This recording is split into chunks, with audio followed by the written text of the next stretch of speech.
So hello guys, तो कैसे हैं आप सभी। तो आप सभी का स्वागत है the beginning after the end के न्यू चैप्टर में। तो चलिए शुरू करते हैं इसे बिना किसी देरी के।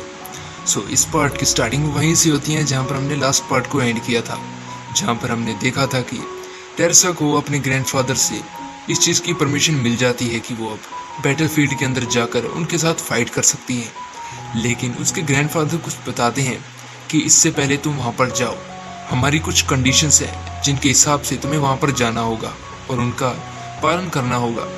जिस पर टेरेसा पूछती है कि हाँ ग्रैंडफादर, आप जल्दी बताइए आपकी क्या कंडीशंस हैं, मैं काफ़ी ज़्यादा एक्साइटेड हूँ वहाँ पर जाने के लिए। जिस पर उसके ग्रैंडफादर बताते हैं कि सबसे पहले तो ये कि अगर तुम वहाँ पर जाना चाहती हो तो मेरे अलावा तुम्हें अपनी मॉम डैड की भी परमिशन को लेना होगा। और उसी के साथ साथ अगर तुम्हारे टीममेट्स को ये लगता है कि तुम वहाँ पर अपना ख्याल नहीं रख सकती हो तो मैं तुम्हें कभी भी वापस बुला सकता हूँ और मैं तुम्हें वापस भी नहीं जाने दूंगा। और एक और बात, तुम्हें कुछ भी हो जाए अपने सेकंड स्टेज की पावर्स का यूज़ नहीं करना है। ये वही पावर्स है गाइस जो इसने अभी लास्ट पार्ट के अंदर ही इस्तेमाल किया था। तो इसके ग्रैंडफादर इसे इन भी पावर्स का यूज़ करने से रोक रहे थे।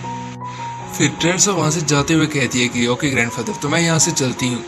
लेकिन दूसरी तरफ ग्रैंडफादर अभी भी थोड़ी टेंशन में थे, क्योंकि भले ही उन्होंने उसे परमिशन दे दी हो कि वो जा सकती है, लेकिन उन्हें टेंशन हो रही है कि उसे कोई दिक्कतें ना हो जाए। इसलिए वो जाने से पहले कहती हैं कि तो तुम मेरी बात का ध्यान रखना, क्योंकि तुम भी जानती हो कि तुम अपने इन पावर्स का यूज़ अच्छे से नहीं कर सकती हो।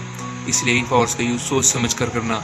तुम बिल्कुल भी ऐसी सिचुएशन में मत फंसना जहाँ पर तुम्हें इन पावर्स का यूज़ करना पड़े। और इसी के साथ साथ अब तुम जा ही रही हो तो एक बात का हमेशा ख्याल रखना कि अब तुम एक सोल्जर हो, तो इसलिए तुम मुझे अब अपना ग्रैंडफादर नहीं बल्कि एक कमांडर के रूप में जानोगी। इसलिए जब भी तुम मुझसे मिलो तो कमांडर के रूप में ही ग्रीट करना। जिस पर टेरेसा हमसे कहती है कि क्यों नहीं कमांडर, मैं आज से आपको कमांडर ही कहने वाली हूँ। तो चलिए चलते हैं। और हम देख सकते हैं कि टेरेसा यहाँ पर काफ़ी ज़्यादा एक्साइटेड है, क्योंकि वो पहली बार बैटलफील्ड के अंदर जाने वाली है। फिर हमारा सीन चेंज होता है और हमें कुछ देर बाद में दिखाया जाता है कि ग्रैंडपा के हम कहीं पर जा रहे होते हैं, जहाँ पर वो कहीं पर उतरते हुए कहते हैं कि चलो अब मैं वहाँ पर वापस आ चुका हूँ। तो वो जैसे ही आगे जाते हैं तो वो देखते हैं कि वहाँ पर एक काफ़ी ज़्यादा बड़ा गेट था, और वो जैसे ही उस गेट को खोल कर अंदर जाते हैं तभी उनके सामने एक लड़की आ जाती है। तो गाइस, अब गलत मत समझना कि ये कौन है, और ये भी मत समझना कि ये बुड्ढा यहाँ पर क्या करने आया है। तुम आगे देखो, बस तुम्हें पता चल जाएगा। वैसे ये लग तो वैसे ही रही है। बाकी आगे चलते हैं, जहाँ पर हम देखते हैं कि वो एक बेड के पास आते हुए पूछते हैं कि ये कैसी है। जिस पर वो लड़की बताती है कि ये ठीक है, मैंने इन्हें काफ़ी अच्छी सी दवाइयाँ दे दी हैं और इनका ख्याल भी रख रही हूँ। वैसे मुझे माफ़ कीजिएगा, मुझे नहीं पता था कि आप यहाँ पर आने वाले हैं, इसलिए मैं कुछ तैयारी कर पाती, इससे पहले ही आप यहाँ पर पहुँच चुके हैं। तो जिस पर ग्रैंडपा कहते हैं कि इसकी कोई ज़रूरत नहीं है, मैं बस यहाँ पर वैसे इसके हालचाल पूछने के लिए आया हूँ। वैसे क्या तुम हमें थोड़ी देर के लिए अकेला छोड़ सकती हो, मुझे अकेले में इनसे कुछ बात करनी है। जिस पर वो कहती है कि ठीक, चलो कोई बात नहीं, मैं यहाँ से चलती हूँ। और उसके बाद ग्रैंडपा उसके पास बैठते हुए कहते हैं कि मैं तुम्हारा एक काफ़ी ज़्यादा अच्छा दोस्त हूँ और तुम मेरी भी काफ़ी अच्छी दोस्त हो, इसलिए मैं तुम्हारे लिए इतना तो कर ही सकता हूँ। और हम देखते हैं कि यहाँ पर वो मास्टर सिंथिया थी, शायद वो यही नाम होगा इनका। अगर गलत बोल रहा हूँ तो मुझे कंप्यूटर में ज़रूर बताइएगा इनका नाम क्या है।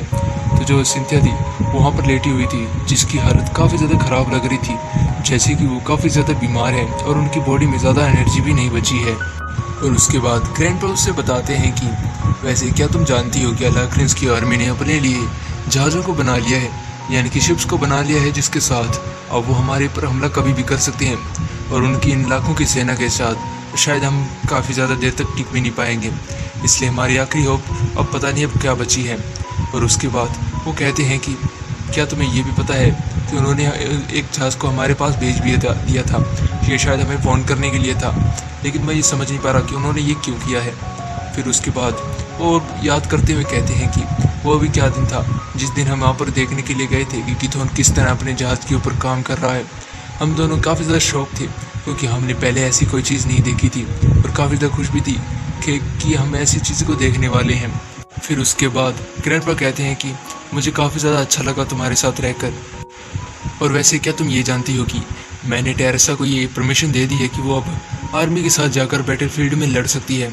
हाँ, ये काफ़ी ज़्यादा शॉकिंग बात होगी, क्योंकि तुम्हें तो नहीं लगा होगा कि मैं अपनी पोती को यहाँ पर ऐसे जाने दूंगा, लेकिन वो इतनी ज़्यादा केपेबल है कि वो अब अपने आप का ख्याल रख सकती है, इसलिए मैंने उसे जाने दिया है। लेकिन अगर कोई भी दिक्कत होगी तो मैं उसे वापस बुला लूँगा। वैसे क्या तुम्हें लगता है कि वो बैटलफील्ड में अच्छा करेगी? वैसे ग्रैंडपा इतनी बातें कहने के बाद काफ़ी ज़्यादा ज़ोरों से हंसने लगती हैं। वो कहते हैं कि ये काफ़ी ज़्यादा बढ़िया बात नहीं है क्या? और उसके बाद ग्रैंडपा कहते हैं कि वैसे तुम्हें बताया कि मैंने उससे क्या कहा था। मैंने उससे कहा कि अब से तुम एक सोल्जर हो तो तुम मुझे अब एक कमांडर की तरह देखो और हमेशा मुझे कमांडर ही कहकर बुलाना।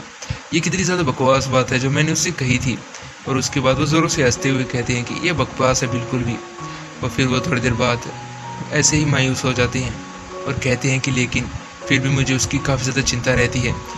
टेरेसा काफ़ी ज़्यादा ज़िद्दी है और वो हर बार खतरों में गिरती रहती है और मुझे ये नहीं समझ आ रहा कि वो अपना ख्याल कैसे रखेगी। भले ही मैंने उसे कह तो दिया है लेकिन फिर भी मुझे टेंशन होती रहती है।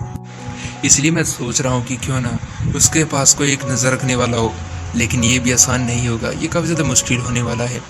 मैं ये बिल्कुल भी नहीं चाहता हूँ कि मुझसे पहले मेरे बीवी बच्चे या फिर मेरे पोता पोती मर जाएं। इसलिए मैं नहीं चाहता कि मैं उन सबसे बाद में मरूँ। ये सबसे ज़्यादा बकवास होगा। लेकिन इससे ज़्यादा भद्दा मजाक भी क्या हो सकता है कि मैंने अपनी ही पोती को वहाँ पर बैटलफील्ड के अंदर भेज दिया है। फिर वो आके काफ़ी ज़्यादा ज़ोरों से रोते हुए उससे यानी सिंथिया से माफ़ी मांगने लगते हैं। वो कहते हैं कि मुझे माफ़ कर देना, लेकिन इसमें मेरी ही गलती थी। मैंने तुम्हें ये इन्फॉर्मेशन इकट्ठा करने के लिए कहा था, लेकिन मैंने तुम्हें इसलिए नहीं रोका था कि तुम इस इन्फॉर्मेशन को इकट्ठा कर हमारे इस नेशन की मदद कर सको। और मुझे ये पता था कि इसमें तुम्हारी जान भी जा सकती है, लेकिन मैंने फिर भी तुम्हें इसको करने से नहीं रोका और तुम्हें ऐसे ही करने दिया। इसमें कहीं ना कहीं तो मेरी काफ़ी ज़्यादा गलती है, मुझे माफ़ कर देना। और गाइस ये चैप्टर यहीं पर एंड होता है।